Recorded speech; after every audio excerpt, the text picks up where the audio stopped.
Kwanza ni saluti kwanza. Ya kwanza ni kwa comeback moja ya hatari sana.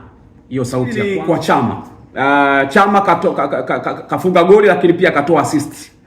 Lile goli ambalo kafunga Chama nilikuwa napitia baadhi ya makabrasha ile inaitwa twist acrobatic, yani sawa, semi volley, ambayo ukiangalia kwa umri wa Chama kwenye ule mpira ambao uko juu kwa umri wake, kwanza unaweza ukasema una riski kwa kiasi fulani, unaruka, unajipinda, alafu unafunga.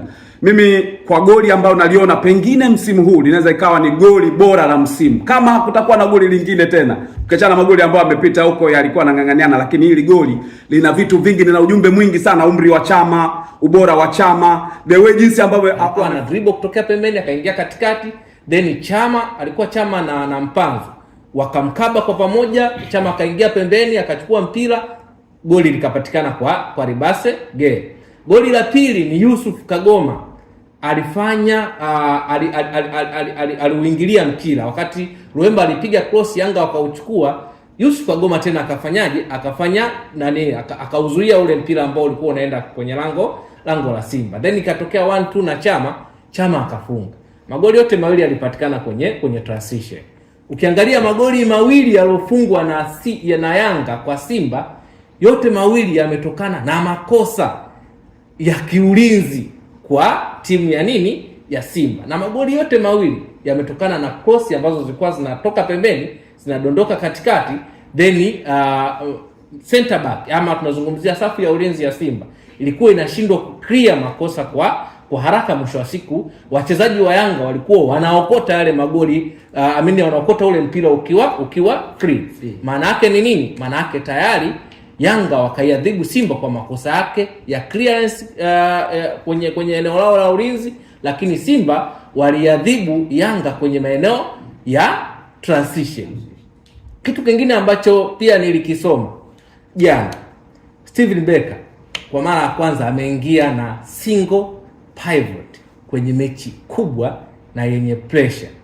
Yusuf Kagoma akacheza dakika 90 akiwa kiungo mkabaji peke yake, kitu ambacho kwanza wengi hawakuwahi kudhani kitu kama hicho kitatokea, lakini namna pressure ambavyo aliichukua Yusuf Kagoma jana, ukiangalia hata faulu ambazo walikuwa wanazicheza ni tactical faulu ambazo mchezaji yoyote kuzuia hatari kuingia kwenye lango lake. Kwa hiyo tumii jana, mimi kwangu ukimwangalia Kagoma namna ambavyo amecheza perfect kama kiungo, tena kiungo mkabaji akiwa peke yake.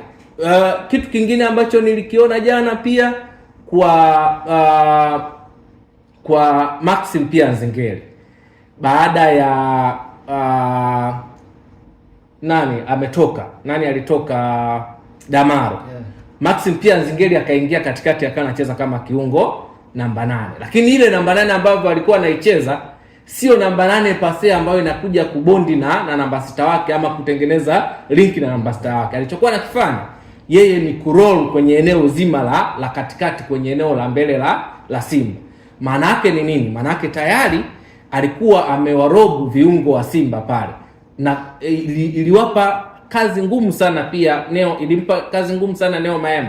Ukiangalia kadri muda ulipokuwa unazidi kwenda, Neo Maema alikuwa anazidi kupoteza momentum kwa sababu ya ile mobility ambayo alikuwa anaifanya Maxi mpia Nzengeli. Game ilichezwa kwenye akili za makocha na sare ile ilipatikana kutokana na kila mmoja kumsoma mwenzake.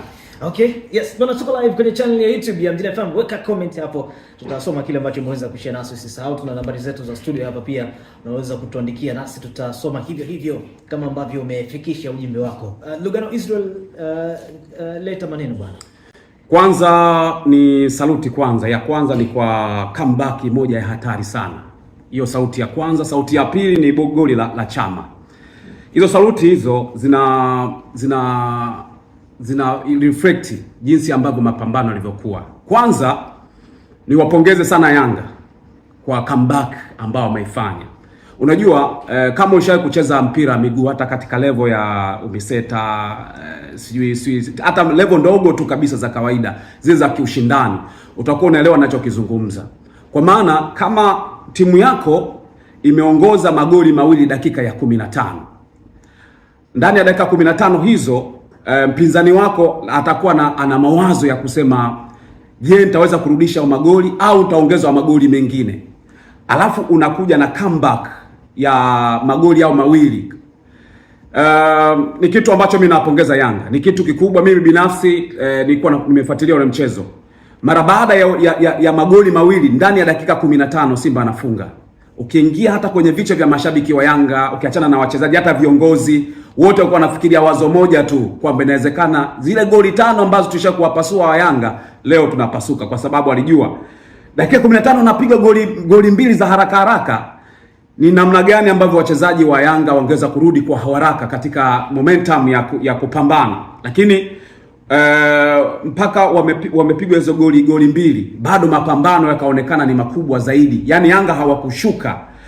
Mimi nitegemea pengine Yanga kama walivyopigwa hizo goli mbili, wangeamua sasa warudi wajipange wamekosea wapi, ili wasije wakapelekea dhahama zingine kwenye ule mchezo. Pongezi kubwa kwa jinsi ambavyo walipambana. Ule ndio mimi nauzungumzia ukubwa. Ukubwa ni pale ambapo unakutana na changamoto nzito, alafu unaweza kukabiliana nazo, alafu kaonyesha utofauti wa kile ambacho unakipambania.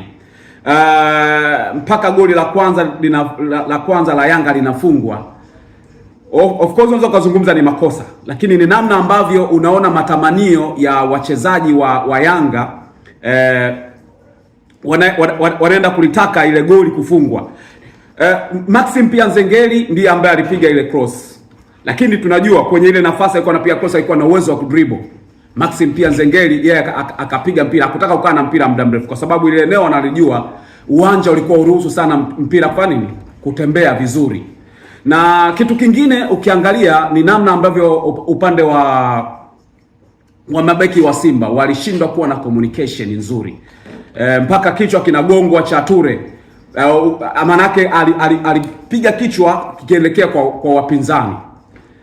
Ni namna ambavyo walikuwa wanawapress, yani pressure ikawa ni kubwa sana kwenye wakati ule. Kwa hiyo mimi nawapongeza Yanga kwa kile ambacho wamekifanya. Ni comeback huwa hazijagi mara nyingi sana. Kumbuka comeback ya namna hiyo ilikuwa mwaka 2016 au 10 na ngapi, kama nakumbuka sahihi. Ni ile comeback ambayo iliwapandisha kina nani? Mapinduzi Barama. No, achana ya Mapinduzi 2020, si ndio?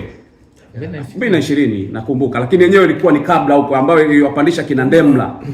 Ila kina Ndemla, Ibrahim Wajib, William Gassian, Isiaka, ile ya 3 au yes, comeback ya Simba watoto wengi.